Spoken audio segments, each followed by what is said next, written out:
আমরা আসছি ফগস্টন বিচে। অত্যন্ত সুন্দর একটা বিচ, এটা লম্বা একটা বিচ এবং বিচের পাশে হচ্ছে পাহাড়। এটা একটা অন্যরকম একটা পরিবেশ আসলে সত্যিকার অর্থে। আপনি পাহাড়ে বসেই আপনি বিচটা উপভোগ করতে পারবেন এবং পাহাড়ের পাদদেশেই হচ্ছে যে কি এই বিচটা। অত্যন্ত সুন্দর একটা বিচ। তবে এটার সবচেয়ে গুরুত্বপূর্ণ বিষয় হচ্ছে যে এটার বিশেষত্ব হচ্ছে এই বিচের দুই পাশে দুই ধরনের বিচ। এক পাশে হচ্ছে স্যান্ড বিচ, আর এক পাশে হচ্ছে স্টোন বিচ।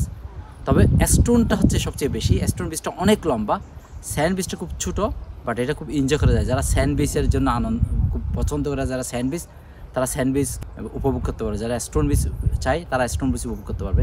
তবে আমি দেখলাম অনেকে ফ্যামিলি নিয়ে এসেই তারা ছোটো ছোটো বারবিকিউর মতো বসেই বিভিন্ন ধরনের খাওয়া দাওয়ার খাচ্ছে। আমরা নিজেরও ফ্যামিলি নিয়ে আসছি, খাওয়া দাওয়া করছি। খুব এক সুন্দর একটা পরিবেশ আমি মনে করি। আপনারা ফগস্টন বিচ আসেন, এটা লন্ডন থেকে বেশি দূর না, আপনারা 1.5 থেকে 2 ঘন্টার ড্রাইভ, এবং ট্রেনেও খুব সুবিধা, বাসও আসা যায়।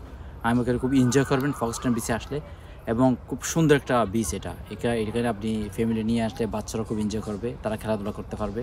খুব একটা অন্যরকম একটা বিচ এটা। একটা বিচটা অবশ্যই অনেকটা ডেভেলপ হচ্ছে ধীরে ধীরে। আমি মনে করি আপনি এই ফগস্টন বিচে আসেন, এবং এটা হোটেলের ব্যবস্থা আছে, খাওয়া দাওয়ার অনেক ব্যবস্থা আছে এখানে। হেফাজত করিম রাকিব, NL24।